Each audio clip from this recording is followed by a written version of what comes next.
D minor 6. Then on the E7, B minor. See the shape here? It's E9. Yeah. This is bass. Now you got B minor 6. So you can run B Dorian. I'm going to play melodic minor sometimes. Like there. That's E9. So I convert the, this is called the minor conversion again.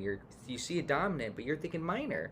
And it's really easy for guitar players if you could do this. 9, and then the minor 6, you see right there.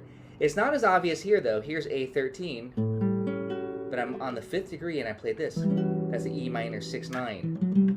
So, if here's A13 chord, if you put the A and put the 5th in the bass instead, you get this chord. And that's now an E minor 6-9. And here's the E minor 6 arpeggio. Here's E minor Dorian mode. Here's E melodic minor.